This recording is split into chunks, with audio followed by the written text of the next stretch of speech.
Dariel was the stepson of Granbarza, one of the 4 strongest generals serving under the Demon Lord. But ever since he retired and his son, Granbarza, took over, Dariel has been immediately fired. They view him as the weakest, and the worst part is that, despite being a demon, he cannot do magic. That is what separates demons from humans. So as he ponders what he needs to do in life, suddenly he sees a human girl, Marika, being attacked by a monster baboon. Despite being unfamiliar with human weapons, Dariel uses Marika's dagger and kills the monster. Not wanting to have anything to do with humans, he quickly takes his leave, but Marika wants to thank him and bring him back to her village. She introduces him to her parents, and her father is the village head. Hiding his demon identity, Dariel only reveals he was fired recently. Marika is getting emotional and wants to beat up that heartless bastard. Marika's parents insist he stay with them and become a guild adventurer so he can protect the village from monsters. The next day, Marika's father, Myithil, tries to make him register as an adventurer. Dariel tries to protest, as receiving a guild seal would expose him as not being human, yet he somehow passes the test.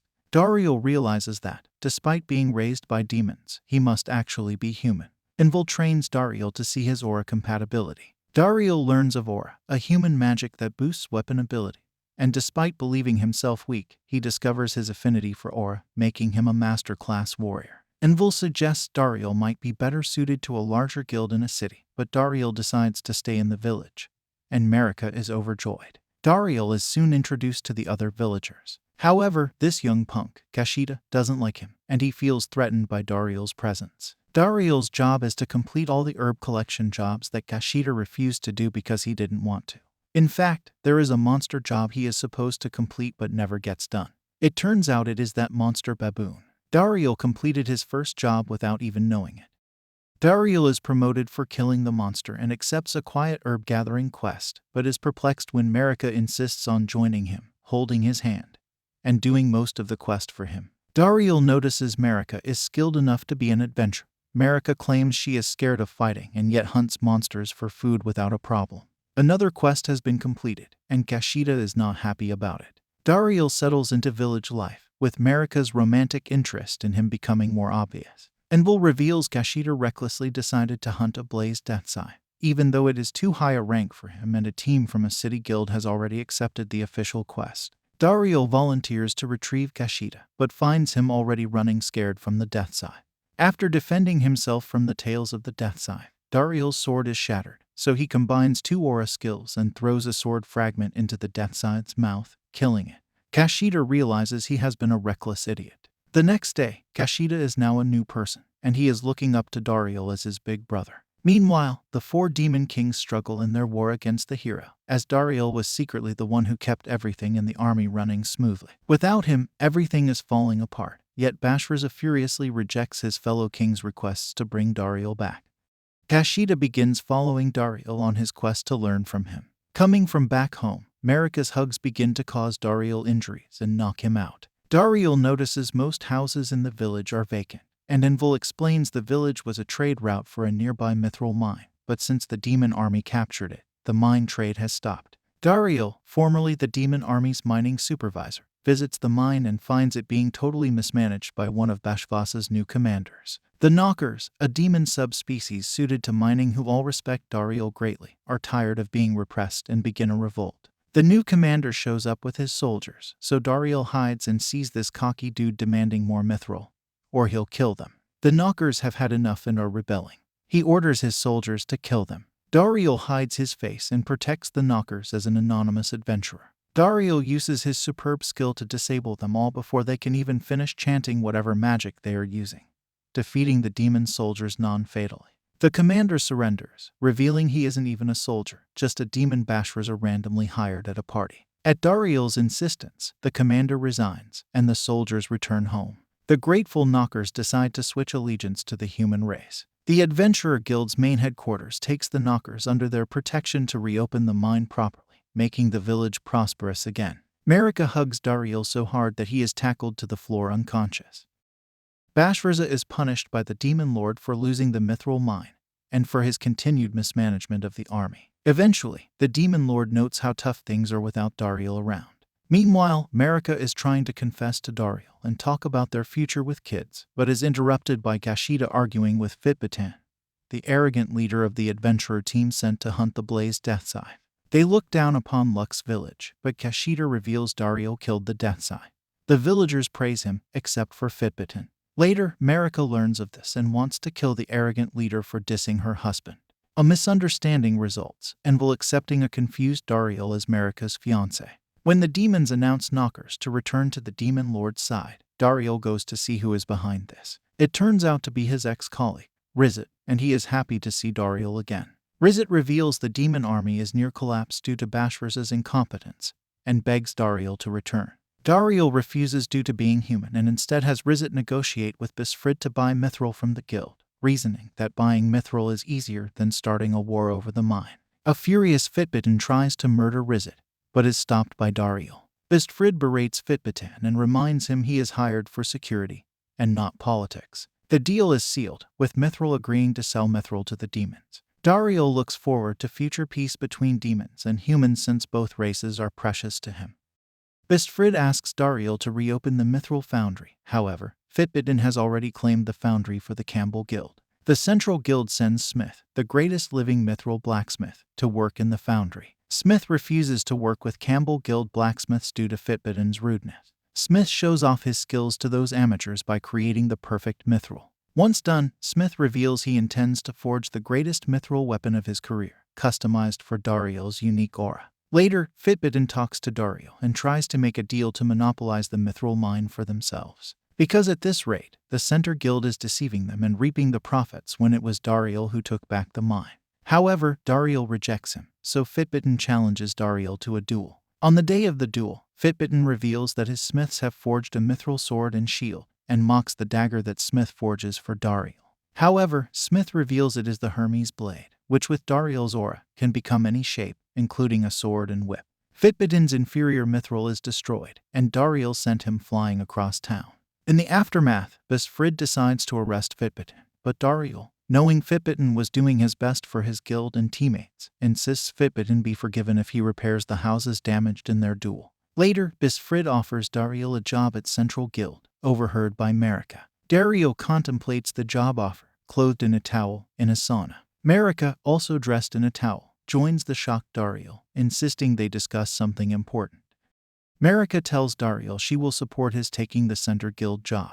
Dariel had already decided not to go, causing Marika to cry tears of joy, and they kiss. Bashvarza visits his and Dariel's father, Granbarza, who retired after being injured by the hero. Bashvarza is too ashamed to admit his failures, so he claims Dariel is still working for him. Granbarza attacks him, having known the truth already and demanding Bashvarza find Dariel. Bashvarza refuses and leaves to prove he can succeed without Dariel. Marika's mother sneakily confirms Dariel, and Marika spent the night together, leaving Dariel so weak he falls down the stairs. Dariel worries over whether to confess everything, but before he can, Envel announces he wishes Dariel to replace him as chief. Dariel agrees and asks Marika to marry him. 1 year later, Dariel as chief has married Marika and had a son, baby Gran.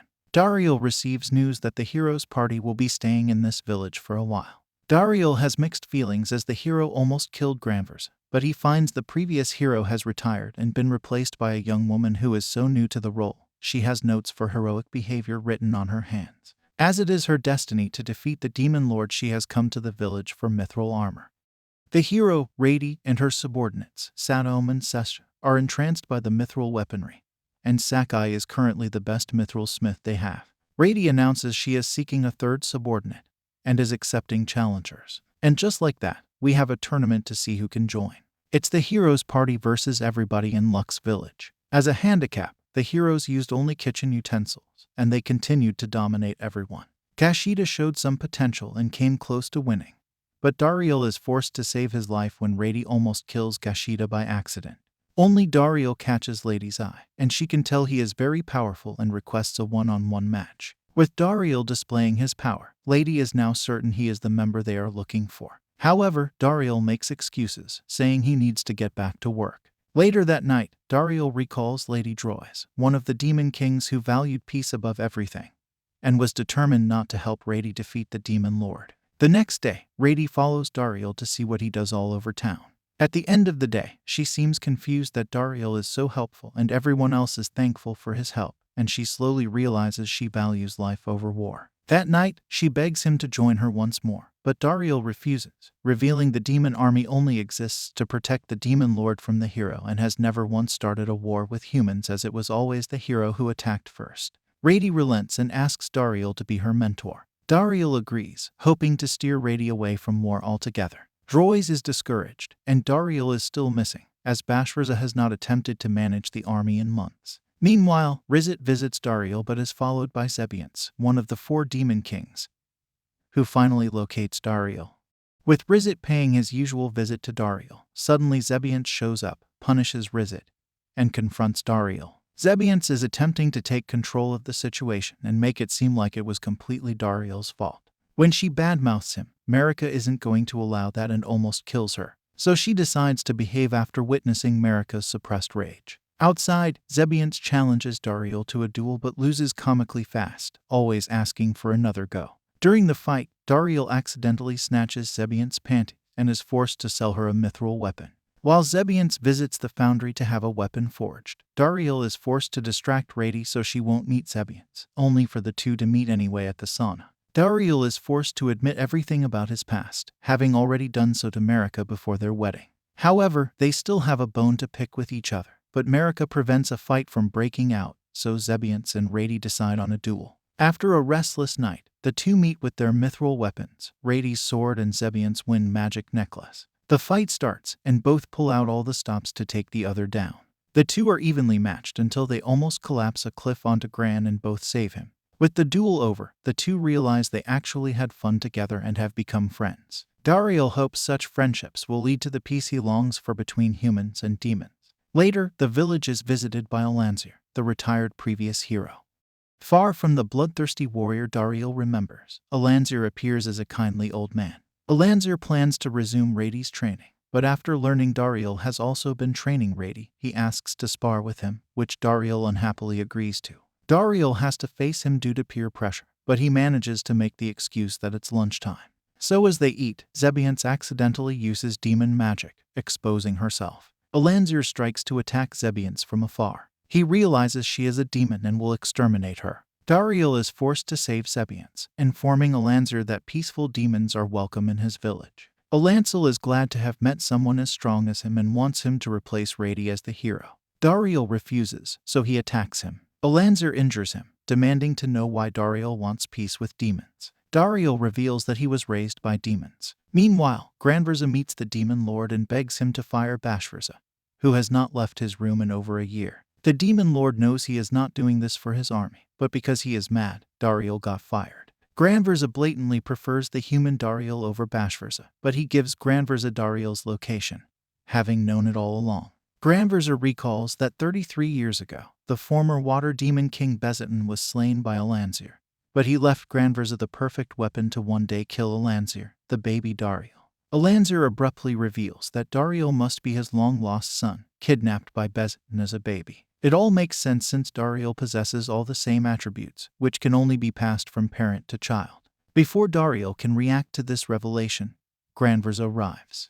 Alanzir cannot forgive that Granbarza got to be a father while he did not. Granbarza never knew Dariel was Alanzir's son, as Beziton never told him. Dariel sees no way to stop his father from fighting, but Marika interrupts, actually scolding a hero and a demon king for upsetting their grandson.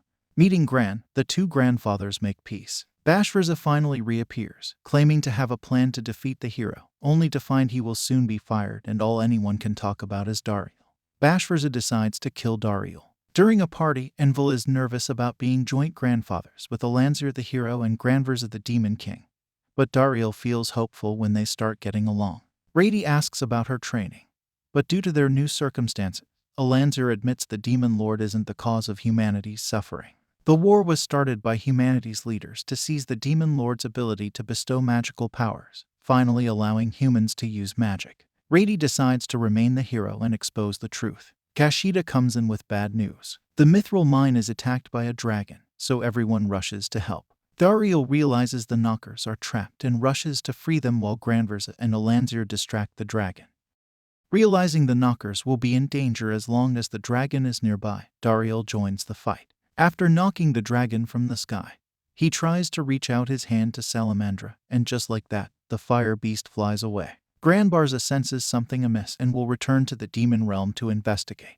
He confronts Bashvarza, revealing that Bashvarza controlled the dragon with forbidden hex magic he stole from the demon lord's vault. Granbarza is enraged as hexes affect the user's sanity, still trying to prove his superiority over Dariel.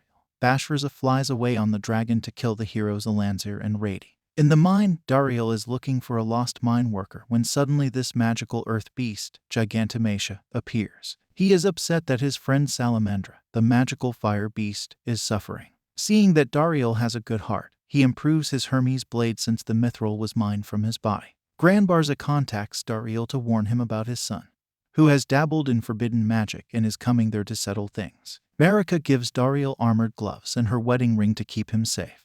Bashbarza arrives as Dariel wants to talk. However, Bashbarza realizes he is married, so the plan is that he is going to kill his wife and burn down the village. He fights Bashbarza while letting the rest handle Salamandra. As they duel, Dariel acknowledges how hard Bashbarza must have worked and how unfair it is that no one is proud of him. Enraged at being pitied, Bashbarza begins to turn into a dragon as the hex further joins him and Salamandra.